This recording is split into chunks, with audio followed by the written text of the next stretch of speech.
Hello everyone, live from Chicago. It's Thursday, June 8th. I'm Charles Brown, Portfolio Manager with CB3 Financial. We are extra glad you're here on this incredibly beautiful night in Chicago. Not so much for those on the East Coast, and we pray and think about those in America who are suffering from this terrible fire, and of course, the Canadians who are very, very close to it. So hope everything is okay where you are. We'll have a really interesting show tonight, and we'll start with the word of the day, bifurcation. Bifurcation, and how that might help us escape the summer slog. So if you're new to the program, you might not know this, but we have multiple segments. We'll cover the monthly review, the world economy, the economic scene, inflation, recession, U.S. policy, economic indicators, good old Jay Powell and the Fed, housing, our methodology, and there you go. If you are brand new to the program, you're on YouTube right now, but be sure to subscribe to us so you guys know when I go live. You'll get an update. Hit the little bell so that you get notified if I do an extra upload during the month, which sometimes I do depending on what's going on in the markets. Also, follow me on Facebook and Twitter and LinkedIn. I tweet every single day to those three platforms, sometimes twice a day. And actually quite a bit of chatter going on the LinkedIn channel, so hope that you'll do that. The monthly market review. So the reason that I put this up front in the program is because I want to look back at what has happened, and not just the month, but sometimes we'll go back and look at the whole year, which we will at the end of this program, because we had a pretty momentous day here in the market, but also in our capital growth program, which I'll show you as the program finishes when we talk about the methodology. But right now, let's get into the monthly market review. So bifurcation, word of the day. Market bifurcation happens when disjointed market movements, such as growth and value investments, move in different directions, or when high quality and low quality securities move out of sync, causing one to perform better than another, or in this case, the Dow versus the NASDAQ. And that is what has happened most of this year. Now that's getting leveled out, but clients have called me and said, gosh, my CG program is doing pretty well, but GI is just sitting there. And that is the bifurcation that's happening. So GI, growth and income, is a value program. It's focused on dividends. It's less aggressive than CG, and it is picking up now, but CG is having a much better year because of this bifurcation. So the S&P 500's May to June rally, that's just the last 5-6 weeks, have put it on the cusp of a new bull market. Well, that was accurate 3 hours ago. It's, well, let's say 4.5 hours ago. It's not accurate now, because in the last 30 minutes before, when I could not update my slide here, we entered a new bull market in the S&P 500. And as I look over here at my screen, the S&P closed at 4293.92. And on this screen, you'll see that it needed to get to 4292.438. What we have just done is ended the longest bear market since 1948. Folks, that was before I was born. I know most of you think that I actually knew Lincoln, but it's not quite that bad. I'm not that old, but I am really glad to see the S&P has exited this bear market. Now, technically, it really won't be an exit unless it closes above this 4293 number that it did today, tomorrow. So we measure real progress in weekly bars, not so much daily bars. All right. So we'll be watching that tomorrow. So why is this a concern, and why does bifurcation come into play here with the NASDAQ and the Dow and even the S&P? Because this year, the S&P's climbed 10.75. That was actually as of yesterday. It's going to be close to 12% today, about 11.8. Okay, most major indices in Europe are up more than 10, which means they're about 11. Some are near all-time highs. They've shrugged off this banking crisis and the debt ceiling standoff because that's behind us now, and the U.S. and recession worries in Europe. This recession talk, and we're going to get to that. You guys know that I've been covering the recession rumors and the corporate media scaring everybody about that. We're just not going to see that anytime soon, but I digress. We'll get back to it.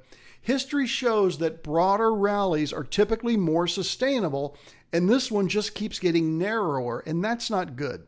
It's just not. So Tesla, Alphabet, Amazon, Apple, Meta, Microsoft, Netflix, and Nvidia are about 22% of the S&P's market cap at the start of the year. They're more than that now, and they're at about 32%. It says 30 on the screen, but we're closer to 32 now.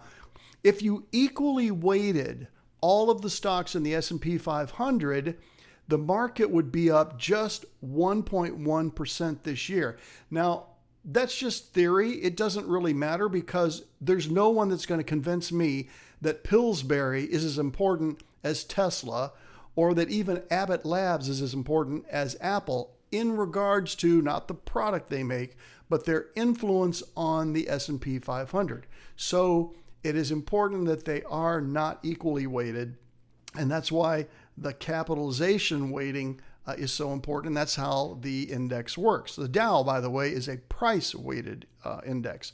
So you can see here over history, over the last 30 years, that infotech and communication services would be Meta, well, it used to be Facebook, now Meta, of course, Google, and they are simply contributing much more to the success of the S&P 500 than, say, the financials, which at some point back in the 60s were by far the largest sector, but not anymore. All right. So if you have wondered over the last 2 years why your accounts are not going up, whether they're with me or with someone else, look at the chart here. Look at the yellow line. Look down at the bottom, and you'll see Monday, June 7. And yes, we're using full screen now going forward. We heard from enough of you that you really like this full screen. So the graphics are full screen, and I'm full screen when I'm on camera. All right, but go all the way over to the right-hand side, and you'll see the green arrow there, the green little circle, I should say. Just in the last 2 days have we broken out of where the S&P was trading 2 years ago. Now, if someone said to you, you know, things aren't really moving in the market, it's 3 or 4 months and my account's not moving, maybe I ought to call my financial advisor. At 6 months, you're definitely calling him. At 1 year, or her, you're semi-freaking out. At 1.5 years, you're just plain upset and angry, and I thank you for those that are clients that have not called me angry, okay? But this is the reason why right here. We have just been vacillating in this range for 2 years and finally have broken out today.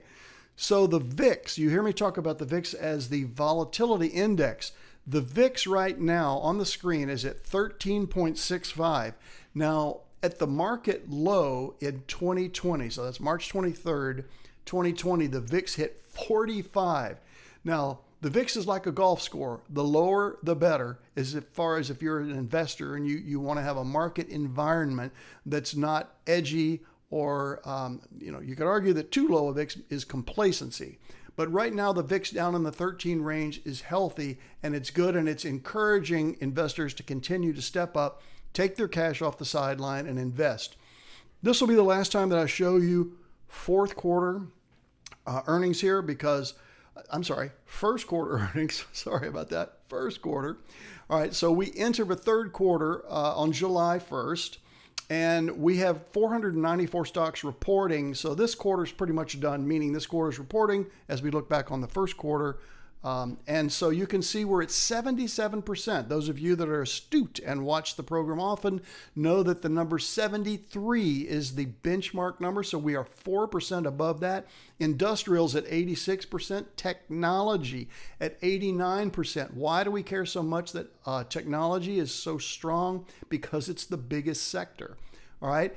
You cannot have a robust bull market if the technology sector is not participating. There are not enough stocks in real estate and utility and consumer staples and even healthcare to make up the difference if technology is floundering. So it is great to see that 89% of the technology stocks for the first quarter beat their expectations. All right, that's a good thing.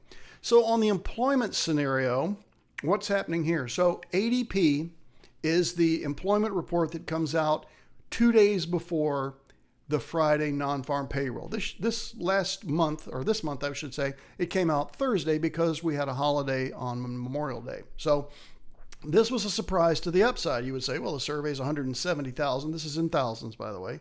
And the actual was 278. That's a great number, okay? And so when the actual data came out from the government, the survey was for 195 and the actual number was 339. Now, we should all be happy about that number, right? Everybody except Jay Powell, because he's saying, what do I have to do to slow down this economy? If this economy stays this hot, we're going to continue to have high inflation. We're going to have to continue to raise rates, and everybody's going to hate me. And he's right. All right. But the truth is the U.S. economy is strong. It is strong, and it's continuing to hire people, continuing to have job openings, and it's just plain weird. We seem to be in a period where U.S. unemployment has fallen to a 50-year low. It did tick up a little bit for May, but April was a 50-year low. Waves of layoffs and recession warnings are being issued. And in my 30 years of experience, this is just plain weird. I can't explain it, folks, but we have to trade it, so we do. Let me pause for a minute and see what I have here. Anybody? J, 1948 was a great year for me. I'm sure it was, Dr. J. You were born that year. Hey, Keith, how are you? Yesterday was Clean Air Day in America, huh? Well, oh, in Canada. Oh, gosh, I can even see it. My screen is really tiny down there on the comments. So there you go. All right, any other questions? Just keep putting them in the chat and I will address them. So inflation. The reality here is CPI. This is the Consumer Price Index. Hey there, T. Hello, appreciate that. The Consumer Price Report, roughly in line with expectations, survey 0.4, actual 0.4, so nothing really going on there other than this is looking back a year and it's still higher than the Fed wants to see it. However, the Producer Price Index, this is PPI, okay, ex food and energy, is, I wouldn't say plummeting, but it's sure close to it. I mean, it's coming way down. It's targeted to be at 0.5 by January. All right, that's a great number. And what this means is this core PPI, which includes energy and other components, is around the 3% range.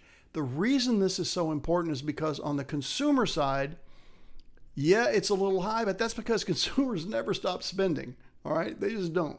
I mean, it's rare. It happened a little bit during COVID, but then, a few weeks later, because it was such a short downturn in the grand scheme of what we've had here at 18 months, consumers just picked it up and started spending again. They changed their spending, and we talked about that. Go back and watch the videos from 2 years ago, 2.5 years ago. But the reality is that businesses will stop spending because they don't want to have to finance equipment to make widgets that people aren't going to buy. So the first place that the economy cools is in the Producer Price Index, and that is already taking place. You've seen this. This isn't brand new data. But you won't hear PPI talked about in the corporate media because there's no scare factor. All right? But PPI is really, really important. Now, the number one influence on GDP in this country is the consumer. And you guys know that. If you've watched one show, you know I mention it every week. But PPI is the corporate spending, and that is great to see that this is dropping down, okay? I do not see inflation continuing to plague us. So if inflation is not plaguing us, do we have a fear of a recession? What? No recession?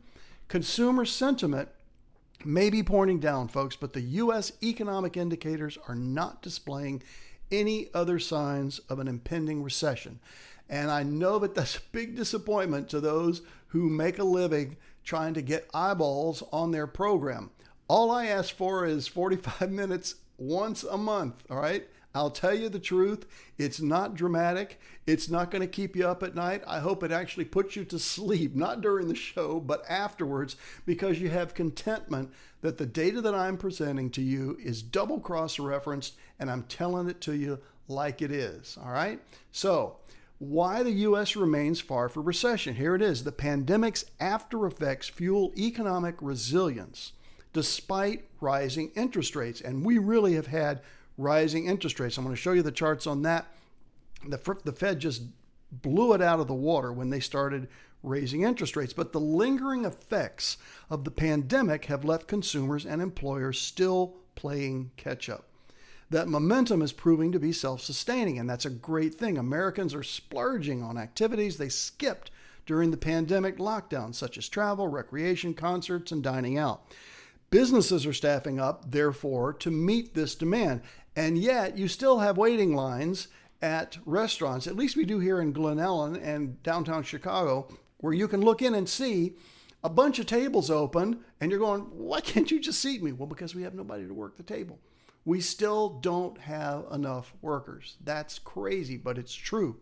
So more than a year after the Federal Reserve began rapidly raising interest rates to tame inflation, the hallmarks of a widely expected recession remain elusive. Let that soak in, okay? Employers are aggressively hiring, which is what keeps inflation going. Consumers are freely spending. The stock market is rebounding, and as I just pointed out 4.5, 5 hours ago, entered a bull market. I'm going to go on camera here just for a second. So how can we enter a bull market? If you remembered, I'll just do it with my fingers here. So here's the range of a market. If the market drops 20%, that's the definition of a bear market. And it may go lower than that. And this bear market did. It went down to about 27, 28, depending on which of the four indices you want to weigh the highest: the Dow, the S&P, the NASDAQ, and the Russell. And there are others, the value line, et cetera, and the overseas indices. But once the low has been established, which this time certainly appears to be October, and the market moves 20% above that, that is a new bull market. Now, those bears that don't want to admit this is a secular bull market are saying, well, this is a new cyclical bull market. Don't think so. All right, that's just not the evidence that I have on my screens. But does that make sense now? So technically, because we moved 20% by 1 point in the S&P today, in the last 20, 30 minutes of trading, we're in a new bull market cycle. I think we're just continuing the secular bull. So the most recent evidence is that the Fed's efforts have yet to significantly weaken the economy, and Jay Powell is bummed. I realize that doesn't make much sense, but look at the data here. So if all you do is look at my little red marks, that's what really counts. U.S. real GDP turning back up. Okay? PMI manufacturing bottoming, turning up. Home builder index. Why is this so important? Because discretionary income going for homes is a huge indicator of the soundness and the healthiness of the consumer. All right, heading up. Significantly, 58% of companies issuing full year guidance have delivered a positive surprise. Now, you may say, well, okay, you just said 78. Well, that's just for 1 quarter. Okay, this is a full year forecast. 58%, really good number in that regard. And the economy is continuing to defy recession forecasts. I think that just bodes really well for the summer. Normally a fairly quiet time, but with the S&P breaking this bear market glass ceiling, if you will, let's see if it holds tomorrow. And obviously if it holds through June, the Dow is still in a bear market. The NASDAQ was the first to break out of it. Hence the bifurcation, your word of the day, all right? Okay, U.S. policy. Why is U.S. policy so important? Why do I have to mention this in every show? Because politics leads to policy, and policy has a personal impact. Now, this is just data, folks. I'm not going to offer an opinion on this, but people born outside the U.S. made up 18.1% of the overall labor force last year, for the first time, the highest level since records have been kept. I think, and again, this isn't an opinion, this is just truth. We have a very open border on the south side of this country, and this is why you're seeing this shift. I don't know how this is going to play out for the demographic of America or for the long-term prognostics for the workforce in America, but it's a fact that you need to be aware of, and it certainly is politically heavy. This war has been going on for 17 months. The map has not changed much at all, and interestingly enough, there was a dam that was blown up just 2 days ago. You guys probably saw this. And I meet with a Ukrainian client who is absolutely convinced, as well as some other people, that the Ukrainians blew it up themselves, because even though it's on Russian soil, it's their dam, but it hurts Russia more than it hurts Ukraine. So we're getting to the stage now where something is going to give one way or another, because it's just flat out embarrassing if you look at this map that Vladimir Putin has only been able to do this much, quote, damage to Ukraine, supposedly thinking that his weaponry and his military is as strong as the U.S., and clearly that has been disproven. Not only that, but China's in trouble. $23 trillion in local debt. Look at the red areas on the map here. This is unnerving investors and threatens to be a drag on the economy for years. This is new data to me. This is Bloomberg just in the last week and a half or so. And for those that think that China is an economic threat to us, I just don't buy it. They have so many problems. They put up a good patina, second word of the day, patina, okay? But what's really going on underneath the covers is a mess. It's just a mess for sure. So now, Kevin McCarthy, he looks happy here, doesn't he? All right. Well, the problem is, Kevin, that things don't last. Kevin's happy, he's the middle picture here, because they finally passed the debt limit, and then it went on to the Senate, and President Biden signed it, and we avoided the shutdown of the government. But just 7 days later, he had to send the House home because a conservative group of 12 representatives, including this guy on the right-hand side from the state of Montana, said, we're not going to stand by and allow Congress to go back to business as usual, because there are many people, not so much on the left as there are on the right, that did not like the way that this deal went down. And I think it displeased everybody. I guess that's how you call it a good deal, when everybody's a little bit upset or even a lot upset. So I showed this last time, and I want to show it one more time. And I may even do a segment on the amendments, because our Constitution, most people know, but we talk about the First and Second and Third and Fourth and Fifth Amendment, but the first one probably is the most well-known. Second one is right behind it. First Amendment, we have a lot of rights that are encompassed in this First Amendment. The right to assemble. If you want to peaceably assemble, that means without Sherman tanks and without mortars, you can peacefully assemble, and you have a right to do that. You have a right to associate with those people with whom you want to associate. You have the freedom of movement. You can pick up from Chicago and move to Nashville and then come back 2.5 years later. You have the right to worship a deity of your choice. You have the right, and this is the trickiest one of them all, to say what you feel and believe, as long as it's not damaging to another person. That is a real subjective, of course, interpretation, and that First Amendment right tends to go before the court with the speech information, or with the speech, connotation there.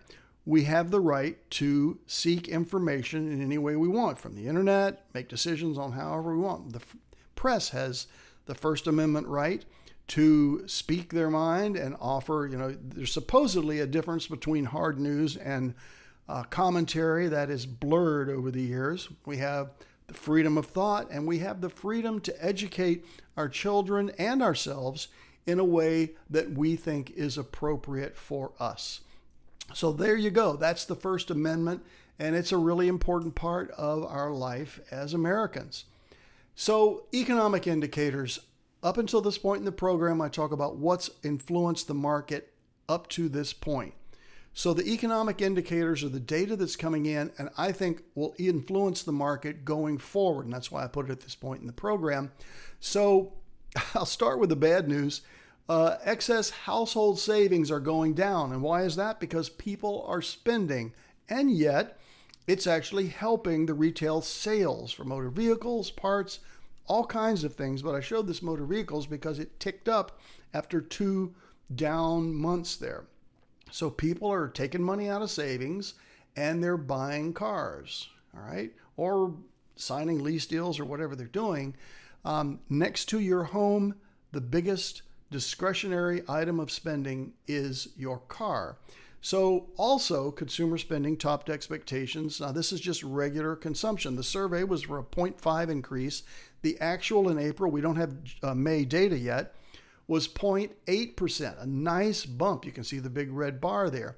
So this is important because consumers spend when they're confident about what's in the future. They might say that they're not confident, but if their pocketbook is spending on items, I listen much more to the data than to their sentiment, if you know what I mean. So follow the money, all right? Just like, in the movie where the guy has the famous line that says that. So personal consumption, again, we don't have May's data yet, but for April, this line has fully recovered for that V-shaped recovery there from COVID, and now is just right on trend. It just continues to grow and grow. People are spending money. Remember, part of the reason they're able to do that is they're drawing down on savings.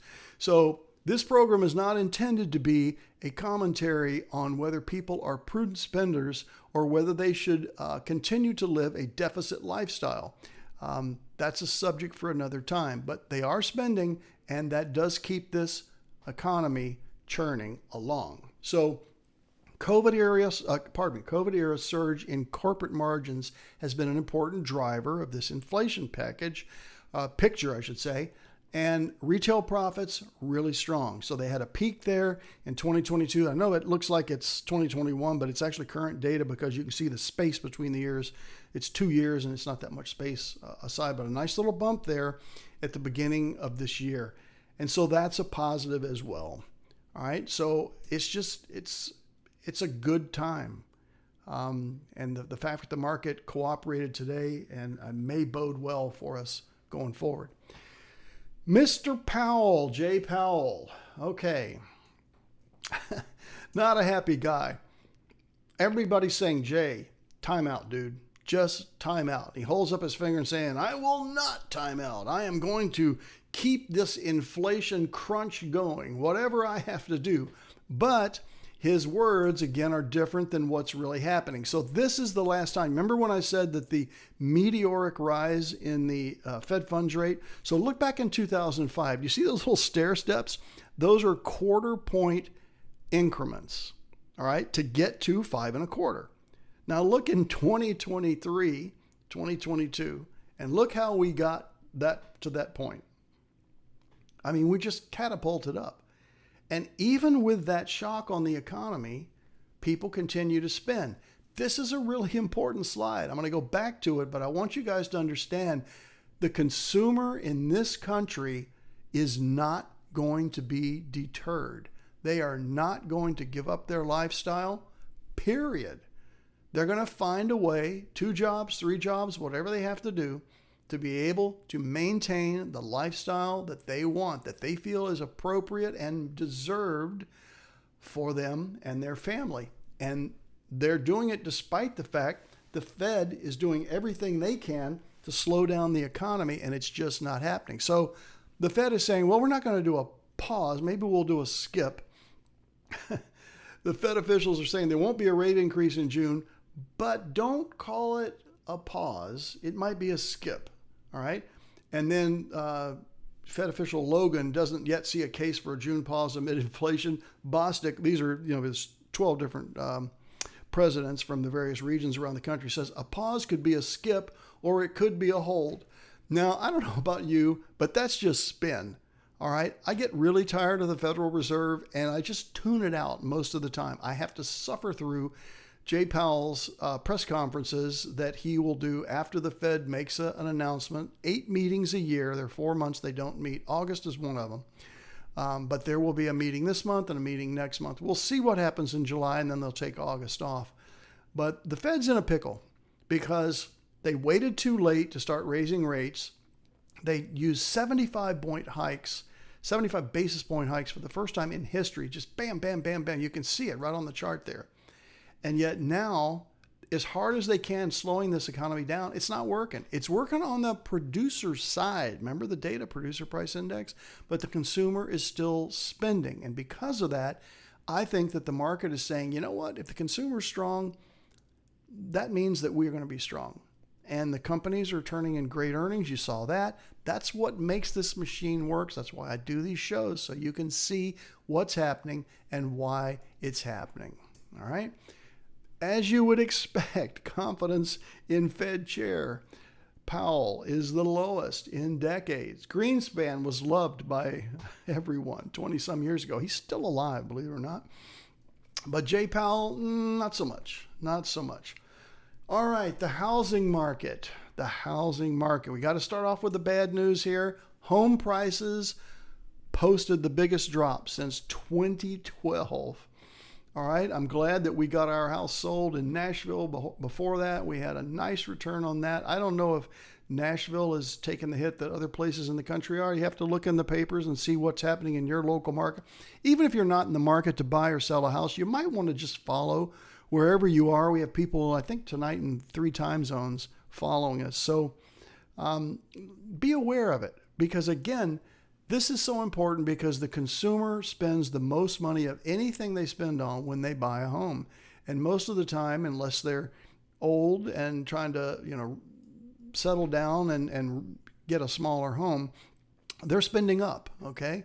Which means more appliances, it means more property taxes, it means more furniture, etc. So it's good to be aware of what's happening in the real estate market in your area. So the active listings dipped below last year's levels. If you look at the orange line there, it looks a little confusing here, but look at the orange line. That's 2023. Obviously, it only goes to June because we're only in a partial year.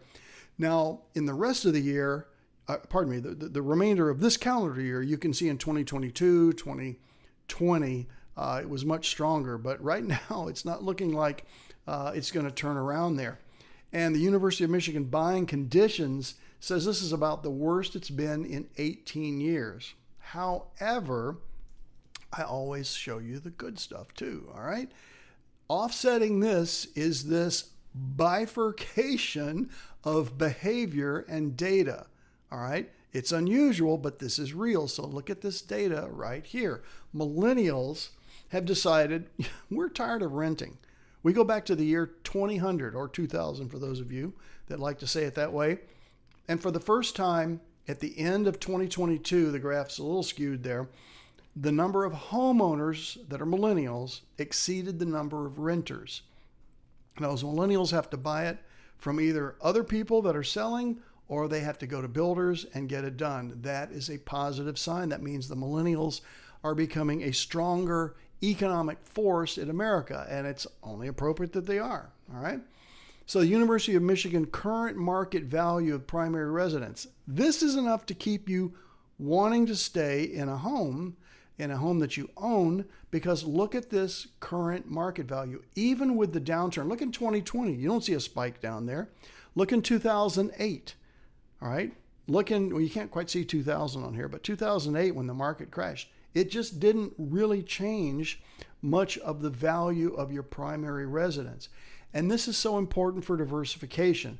I am a believer that owning a home is a great investment, because it has been my whole life. Now, I've lived in 4 states, and there are some states, one in particular that I just moved from, which gave me the stronger return on my property than the other 3 northern states have.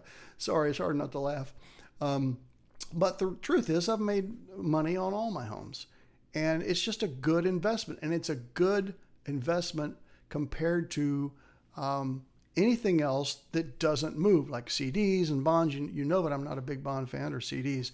And it seems to be somewhat impervious from the stock market. Look back to 2008, look to 2020, and even with the crash with COVID, it just kept going higher. So that is a positive.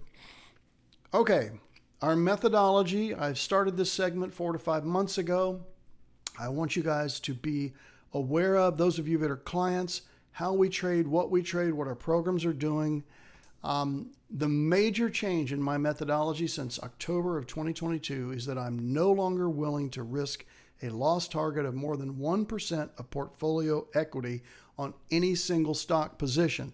So I want to go on camera and say, make sure you understand what I say there. It doesn't mean that I'm going to risk 1% on, pick a stock, Meta or Apple or whatever. I'm going to risk 1% of the equity in the portfolio. And this actually happens at my benchmark account level, which then translates to everybody. So there might be a 6% stop loss or even a 12% stop loss in a given stock if the stop loss is close to where I enter. So I'm looking for breakouts that are happening when stocks are coiling. I don't like to buy stocks that are just meteorically on the rise. Of the 7 stocks we've been talking about tonight that are causing the bifurcation between the S&P 500 and all the other stocks, so 493 stocks in the S&P 500 are up 2 to 3%. whereas these other stocks are up way more than that. But if that's all you own, then when they have a really bad day or week or month, all of a sudden your portfolio is down, 24%. I had a really interesting experience this week in that I had a client who decided, well, actually it was a prospect. That's why this is an interesting story. He decided that I was not aggressive enough for him, and that my risk management strategy was not going to work for him because he has a whole lot of NVIDIA and he's had a great year. Well, duh, yeah, you're on the right side with NVIDIA. And he just wants to stick with that. And I said, I get it. I'm not going to change, but that's fine. He sent me a really nice gift certificate to my favorite restaurant here in Glen Ellen. But just know that we have changed, and you're going to see what it looks like on the chart here. This requires limiting our stock positions to 2, 3, or at the most 4% of the portfolio's value of them in ETFs, which are a conglomeration of multiple stocks. So as a result, portfolio growth may be slower, but we expect it to be more consistent. The concept is that drawdowns will be lessened with a fixed equity risk amount attached to each investment. Here's what it looks like in CG. So if you're a client, you have a CG account. I don't have a single client that just has GI or SO or one of our older programs. Everybody has CG. The S&P 500 is in the orange or yellowish green, I should say, and CG, which underperformed a good chunk of the year and then really took it on the chin the first couple of weeks of March. That is when I implemented the 1% risk methodology and added that to our overall trajectory and how we manage money. And you can see now that barely on the right-hand side, CG has overtaken the S&P 500. Excuse me. And it's actually more than that today. I just didn't have a chance to update the graph. But if you look back over the history of the program, we've had times when we were better in the S&P, but we pretty closely tracked it. And then, I obviously get my commentary and you get other things to be invested in here. In addition to, that's why we have the slogan, we don't just manage your assets, we become one of them, because the consulting and the portfolio reviews that we do. But in 2020, my stock picking really took off. And you can see for about a year and a half there, the blue line just way above there. And then 2022, and if you're a client, you've been through this pain, all right? I just didn't have the risk management structure in place that I needed to have. And so that changed when I adopted this new methodology, which is from Tom Basso, which if you don't know that name, you'll see a slide in just a minute here. But you can see what I showed you in this slide actually playing out at the very end of this slide in green. And you can see, I believe we'll catch up to the lifetime performance. It may take till the end of the year, or even to the first quarter of next year. But now I believe that I can still have that stock picking ability and have those big up moves, but not give it back. That is really the secret of where this is going. The goal is to capture those big moves with prowess of stock picking, which I demonstrated, but have risk management in place now to not give a majority of it back. That's where we're headed for the next 10 to 15 years with CB3 Financial Group. Okay? And this guy is probably the primary reason. So Tom Basso, I've been talking to you about him. If you have been to my website, you'll see that I have 2 interviews with Tom. I actually had a short interview with him back in October, but then when his new book was released, he contacted me and said, hey, I'd like you to interview me. And the book was so good that we did it in 2 parts. But Tom has managed money for 50 years. Actually, he manages his own account now for the last 20 years. But he had at one point $600 to $700 million under management, which in today's dollars is well over $1 billion. And so, he took me under his wing, and I just learned from the best. He's a market wizard, as in the book by Jack Schwager, where he interviewed many of America's famous traders. And it's just been a huge benefit to me, and I'm seeing in real time the results of this, and I'm excited for our own family accounts, but for yours as well if you're a client, all right? And as we move forward, I'll continue to tell you more about how that works. So there it is, okay? The NASDAQ slog is, are we going away in May? No, we're actually hanging around to June, and we're making new lifetime highs in the, not lifetime, whoops, escaping the bear market highs in the S&P. The NASDAQ is actually farther ahead of that, and we will see if the Dow, pardon me, is going to catch up. So there are the topics. The next show, Thursday, July 13th. I am going to get a sip of water here and wait for the questions to come in. If you guys have anything you want to ask, now's the time.